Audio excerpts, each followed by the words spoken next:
Գիտեք, տարիներ առաջ Հռոմի պապը, չեմ հիշում ներկան, թե նախկինը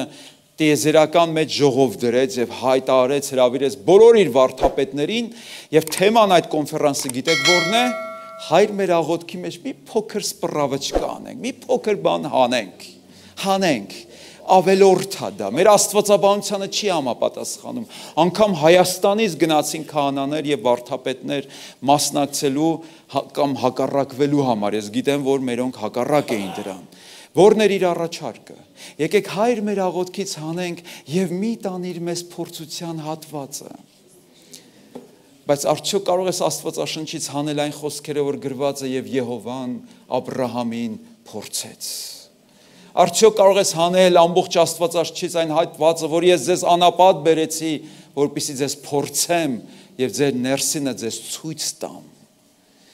փորձությունները քրիստոնյայի կյանքի անբաժան մասն են եւ գալիս են, որ ինչ անեն, ոչ թե մեզ փորձանքի մեջ գցեն, այլ ինչը փորձենք, ուրեր եղբայրներ, հիշեք վերնագիրը, մեր որակը փորձեն, կամ ցույց տան մեր անորակությունը։ Հոբ 23-րդ գլխի մեջ 10-ից 11 համարներում տեսեք ինչ է ասում Հոբը, ինչ ոսկի խոսքեր։ Սակայն նա գիտի իմ ճանապարհը, երբ նա ինձ փորձի, նա ով է, Աստված, եւ Աստված փորձում էր, չէ Հոբին։ Հոբը այդ ժողովի ժամանակ, երբ որ հավաքվել էին կաթոլիկ եկեղեցում, քմծիծաղ էր տալի, ասում սրանց խելքին նայեք, հավաքվել են, որ ասեն Աստված չի փորձում, երբ նա ինձ փորձի։ Այո, Հակոբոսն ասում Աստված չար կերպ չի փորձում, այսինքն չար նպատակի համար չի փորձում, այլ բարի։ Երբ նա ինձ փորձի, ես ոսկու նման դուրս կգամ, այսինքն նա հասկացել էր, որ դեռ իր մարկային կատարելության մեջ նա ուներ թերություններ, մարկայնորեն կատարյալ էր ուրիշների համեմատ, Աստծո համեմատ անկատար մեկն էր, եւ Աստված պիտի Հոբին կրակներով անցկացներ, նրա հետքերի վրային ոտքը պինդ է, տեսեք ինչ խոսք է Տեր Աստված, կարող ենք այսօր մենք էլ այսպես ասել, նրա հետքերի վրային ոտքը պինդ է, Սատանան ամեն կերպ գալիս է, որ քեզ պոկի Հիսուսի հետքերից, բայց Պետրոսն ասաց, Տեր Հիսուսը հետքեր թողեց մեզ համար, որ դրանցով ընթանանք, նրա ուղին եմ պահել ու չեմ մոլորվել, դա Աստված, որ մենք բոլորս համարձակությամբ սա դավանենք, ես հիմա ձեզ չեմ գցի փորձության եւ ստության մեջ ասեմ, եկեք իրար հետ կրկնենք այս խոսքերը, որովհետև ես չեմ կարող ասեմ հիմա սա, Աստված արժանացնի մեզ, որ վերջում այսպես ասենք, ընթացքս կատարեցի, նրա ուղին եմ պահել ու չեմ մոլորվել։ Լսել եք ասում են այս մարդը ոտքից գլուխին չէ, ոսկի է, ինչու են այդպես ասում, կամ ասում են այս մարդը շատ ազնիվ է, ազնիվ քարի նման է, այսինքն ինքը փորձություններով է անցել, ես վստահ կարող եմ ասել, այստեղ, այս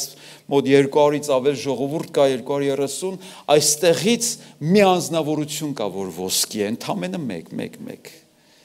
մեր ոսկի քույրը, որտև իր անունը ոսկի է, բայց նաև իր էությունն է ոսկի, Նորիկ պապին ընդ վերջից ասեց, ամեն, մի հատ բարձր ասա ամեն,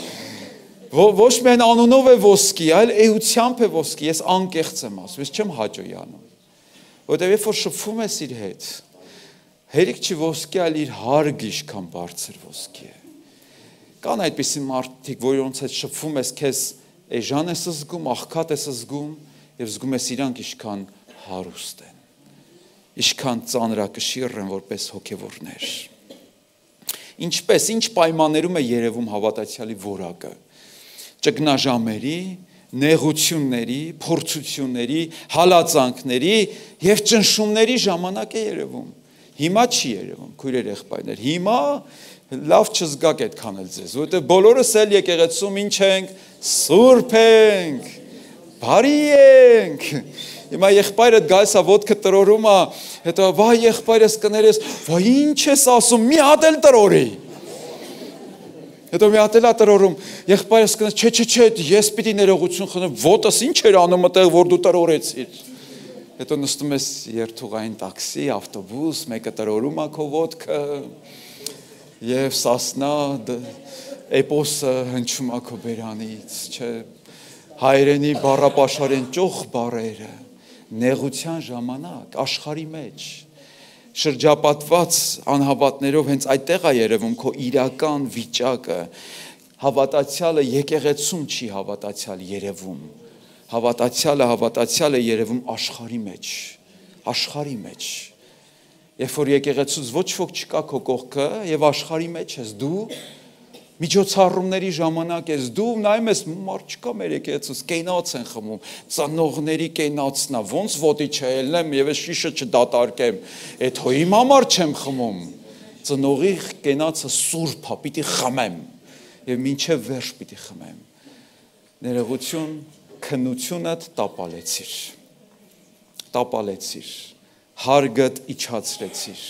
գինդ գցեցիր, գիտեք ինչով, մի արաղի շշով, մի կում կամ մի գլանակ սիգարետով, քո հենց այդ վիճակների մեջ է երևում քո իրական հավատացյալ լինել կամ չլինելը, աշխատավայրում, երբ որ մի աշխատատեղի ղեկավարի, մի բիզնեսի ղեկավարի հետ է խոսում եւ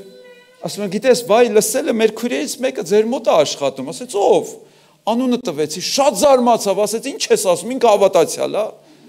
ասում, հայ ինչքան ժամանակ, դու ես 10 տարուց ինչ ես ասում, 10 տարի էդի հավատացյալ, անկեղծ ասած ես շատ ամաչեցի, իր համար չէ, իմ համար, որ ես լավ հովիվ գուցե չեմ եղել իր համար, որ ինքը լավ չի դրսևորել իրան իր աշխատավայրում, անհավատների միջավայրում,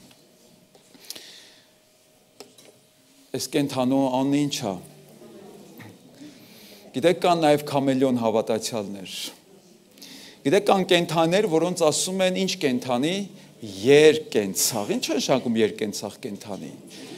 ջրում է ապրում և ցամաքում էլ ինքը կարող է ապրի, և նա այո ամենտեղ հարմարվել է լավ ազգում, իրեն հարազատ միջավայր է, նա ջրում ձուկ է, ցամաքում սողուն է, օդում թռչուն է, գետնի տակ միջատ է, որտեղ պետք է իրան ինքը տենց էլ կդրսևորվի, գիտես քանի ինչ զարգացած մարդ է ինքը, քանի լեզուների է տիրապետում, աղոթքի լեզվին տիրապետում է, սիրո լեզվին տիրապետում է, հայոյանքի լեզվին տիրապետում է, անեծքի լեզվին տիրապետում է, բազմակողմանի զարգացած քամելիոն։ Քամելիոն ինչով է քամելիոն, որ նա գունափոխվում է, հարմարվում է, որպեսզի ինչ անի, չտարբերվի, թաքնվի, չտարբերվի, ինչու չտարբերվի, որ զոհ չդառնա։ Շատերը գիտեք, վայ, ես գիրքը պահի չտենցնի, վայ, ինձ հանկարծ չնկարեք եկեղեցում, չընկնեմ ձեր կամերայի մեջ, կամ հարևանս չիմանա, մյուսը չիմանա, ինչու չիմանա, որտև ինքը չի ուզում, որ հալածանք կրի, նեղություն կրի, որտև ինքը մեղքի համար, լավ է իրան զգում այդ միջավայրում, որտև իրան շուռ կգան կասեն, բա հավատացյալ այսպես է խոսում, չի ուզում տարբերվի, չի ուզում հալածվի, քույրեր եղբայրներ, քամելիոն չլինենք, գառ լինենք, չէ, Աստծո գառ լինենք մենք։ Վերջո մեր որակը երևում է ներանձնային խնդիրների եւ փորձությունների մեջ։ Դու այն ես, ինչ կաս, ոչ թե հենց հիմա, այլ կոնֆլիկտի ժամանակ։ Տեսել եք օրինակ միջոցառումների ժամանակ, հարսանիքների ժամանակ, նշանրեքի, բանակի քեֆի ժամանակ ոնց են պճնվում մարդիկ։ Ես տեսել եմ, անգամ հավատացյալները, երբեմն եղել եմ մեր միջոցառումների ժամանակ և նայել եմ ու շոդիր, Տեր Աստված ծանոթ է դեմքը, ով է, հետո գալիս է ժպտում է, Վազգեն եղբայր ինչպես եք, ասում եմ լավ, շնորհակալություն, դու գան եմ բշտում, ասում ես ինչ քույրն այդտեղ է, հայ ներողություն, մենք սիրում ենք կերպարանափոխվել, անճանաչելի դառնալ և բոլոր ժպտում ենք իրար, բարի ենք, մինչև այն պահը, երբ որ մեկը գալիս է և մեզ սկսում է ճզմել, ամերիկացիներն են սիրում ասում, երբ որ կյանք քեզ լիմոններ է տալիս, լիմոնադ սարքի, բայց երբ որ քեզ ճզմում են, ինչ ես լինում դու, այն ինչ որ կա քո մեջ, դա դուրս է գալու քեզանից։ Եթե թարախ կա, կներեք զգուշացրել եմ ձեզ, չէ՞, որ էսթետիկ քարոզ չի։ Սխմես, խաղողի հյութ դուրս չի գա այդտեղից։ Թարախ դուրս կգա։ Իսկ ինչ է թարախ, չէ՞, դա մեռած արյունն է։ Դա բորբոքային process-ի արդյունք է։ Եվ քո ներսը դրսևորում է այն ժամանակ, երբ քեզ պրեսինգի տակ են պահում։